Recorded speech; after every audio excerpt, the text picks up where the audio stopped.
Hello, students. Welcome back to our journey into the fascinating world of plants.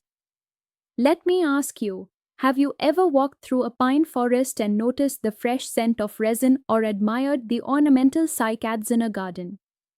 Those majestic trees and hardy shrubs belong to a group of plants called gymnosperms. The word gymnosperm literally means naked seed. Why naked? Because unlike angiosperms, their seeds are not enclosed in fruits but exposed on the surface of cone scales. Imagine seeds growing directly on a woody cone. That's the signature of gymnosperms. From an evolutionary point of view, gymnosperms represent a giant leap forward.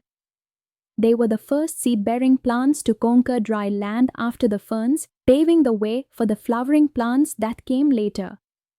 Today, they dominate vast landscapes like the coniferous forests of the Himalayas and the temperate regions of the world. As you picture those towering green giants, remember, they are living fossils that tell the story of plant evolution. Now, let's dive into their general features. Gymnosperms are sporophyte dominant, which means the visible green plant body is a diploid sporophyte. They have well-developed roots, stems, and leaves.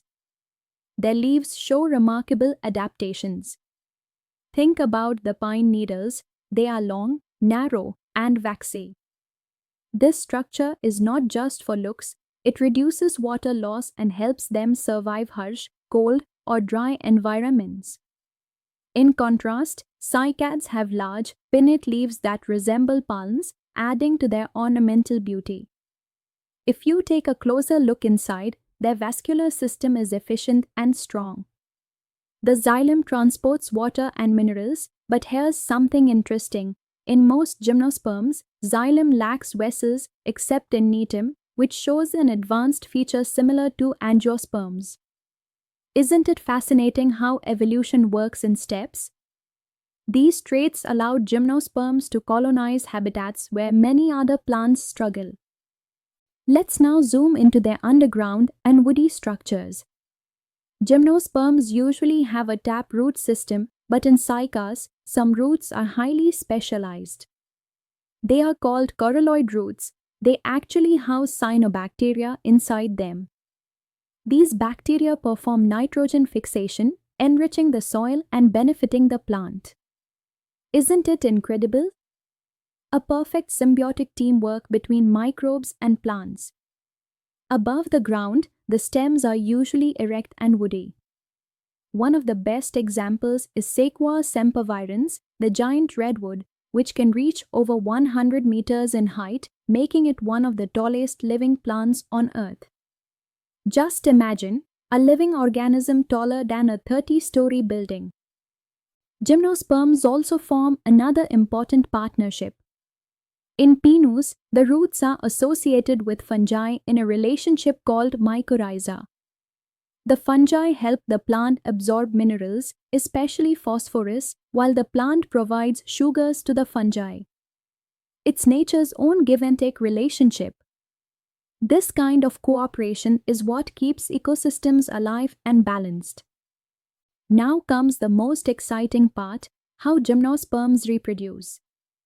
These plants are heterosporous, meaning they produce two kinds of spores, microspores, which develop into male gametophytes or pollen grains, and megaspores, which develop into female gametophytes. Their reproductive organs are arranged in cones. The male cones produce pollen sacs filled with microspores, while the female cones bear ovules on their scales. Unlike bright, colorful flowers that attract insects, gymnosperms rely on the wind. Their pollen grains are often winged, designed to travel long distances through the air, a natural engineering marvel. Fertilization is equally fascinating. In most gymnosperms, the male gametes are carried inside pollen tubes and are non-motile.